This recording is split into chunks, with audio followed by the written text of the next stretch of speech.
Today, I'm going to show you the boring method that I follow for passing from being a fresh out of university to moving to the other part of the world for designing software architecture of experimental drones. I did this at the age of 24 with no experience and making more than $100,000 per year.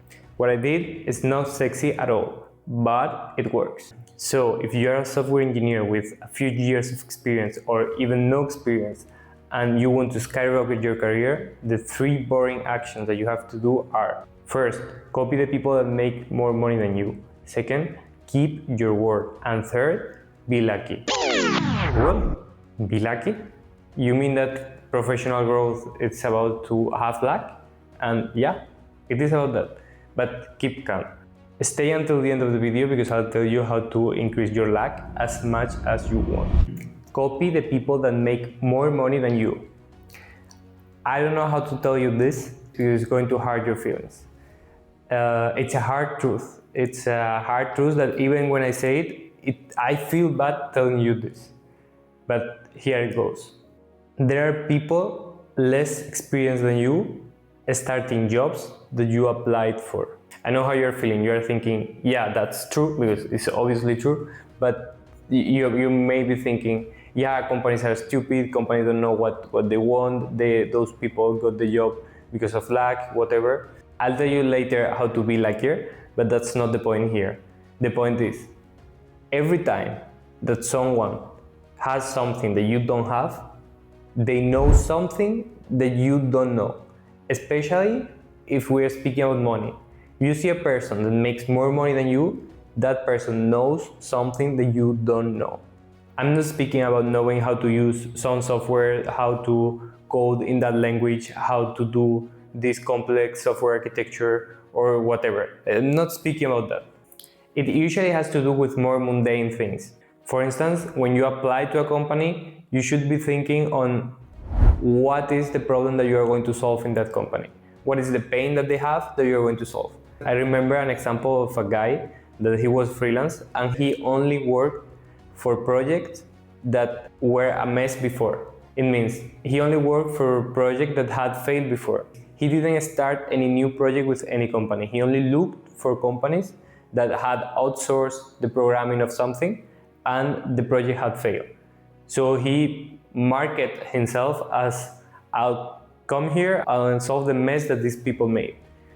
For sure, the guy was millionaire. You see, this is an example of someone that knew something that you probably didn't know. He went to exactly the pain point of many companies and he made a lot of money with that. What you have to do is to get exposed to these people. Everyone who's making a lot of money, especially in software, they are all the time wanting to speak about work. Haven't it happened to you that someone comes and asks you, what do you work on? And you are so excited about your work that you start speaking, yeah, well, I do front end, back end, whatever, and you start explaining the project that you're working on. The more money you make with something, the more excited you get when anyone asks you about that. So the most difficult thing of this part is not just copying them, is to find them. And you can find them for sure in social media, like here in YouTube, whatever, but you also have to know them in person. If you have a job that allows you to meet a lot of people, great people, amazing professionals on your field, that's great. But if you don't have it, you'll probably have to quit your job with frequency. Another way to do it is to go to events. You go to events and you'll know 500 people. From these people, then you have to find and pick the hidden diamonds, the people who are really, really successful and can teach you. And this way you start creating your own environment of connections of people who are better than you. A quote that I really like that summarizes this point really well is, you should work with people that your dream life is their average Tuesday. Second, keep your word. That means that when you say that you are going to do something, you do it. I know it sounds simple, it sounds easy, it sounds even boring, but it makes the difference. If you have been more than 5 minutes working at any company as a software engineer, you know that this situation happened.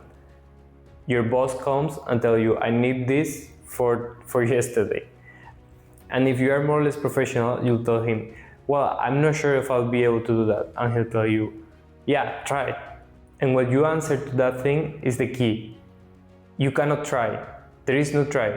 You have to do it or not do it, but there is no try. It's like Master Yoda's quote that I don't remember right now, but it's something like that. What does it mean, try? It means that you usually don't try.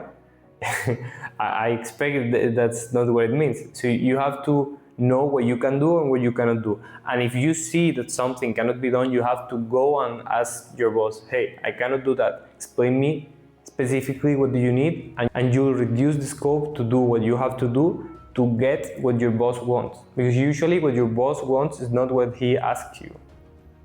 So to keep your word is to commit yourself with everything that you say that you'll do, but also when you see something that you cannot do or that is wrong, to say over my dead body.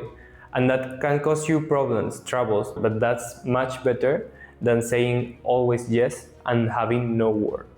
I'll give you an example about keeping my word. I decided several months ago that I was going to help other engineers with no experience to skyrocket their career. And to do that, I started a newsletter called The Free Engineer. It should be appearing here somewhere, a link where you can subscribe.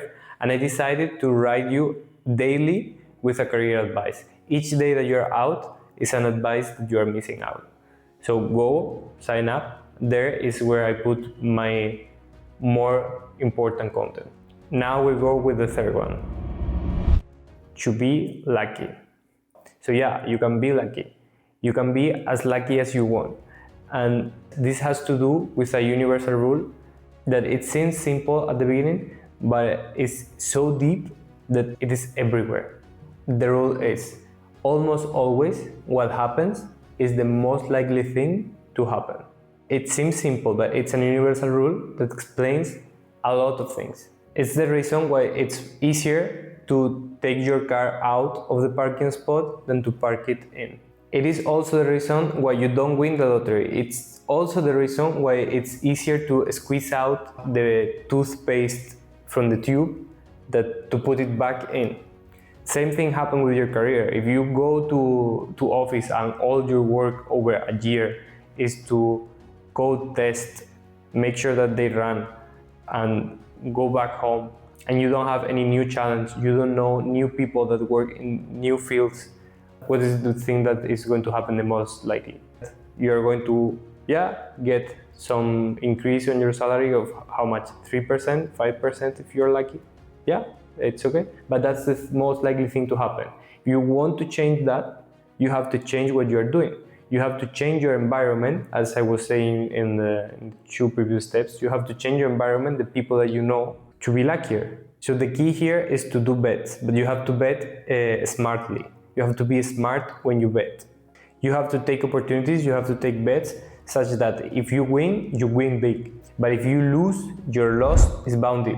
That's the key. And usually those bets doesn't have a high probability of success. But as the loss is bounded, you only have to win once. And each time you win, you're really winning big. You have to play with the odds to put them on your side. That's what it means to be lucky. And to do that, you should be constantly looking for these opportunities. All the time looking around, having in mind, where can I win big if I win? And if I lose, have a bounded loss. That's the key of success. If you repeat that enough times, at some point you will win. It's just statistics. To finish, I'll give you my personal example. I'm Spanish, you probably haven't noticed because of my perfect English. But I'm living now in India. And how did I reach to India? Yeah, I know. I decided to look for a job all over the world. And suddenly one day I found a company in India that was making drones. I'm a mathematician, I like physics, and it seems a good opportunity. I spoke with the chairman of the company and he told me, well, do you really want to come to India? And I was like, yeah, not sure. And he said, hey, come here, I pay you the flight, you stay here for a week, if you like it, you can work with us. And I said, okay. The salary was really good too, and I came here, I liked what I saw, and it didn't seem a scam, so I decided to move. So think about that bet. It was a bet. I was moving to the other side of the world, but what was the loss. The loss would be that I'm here 1 month, I don't like my life here, I don't like the job, everything's a scam for whatever reason. So I go back, I've lost 1 month of my life. Well, it's a loss, but it's about the loss. And what happened if I win? If I win, I would be working on a startup of aerospace, which is a sector which is difficult to enter, with a really good salary. And I actually discovered when I reached here that they were working with the best engineer in the world. And I'm getting an experience that is very difficult to get if you don't go to the NASA or SpaceX, where it's usually really, really hard to enter. To be lucky, what you have to do is to bet. You have to make bets with bounded loss and big wins. Ciao, ciao.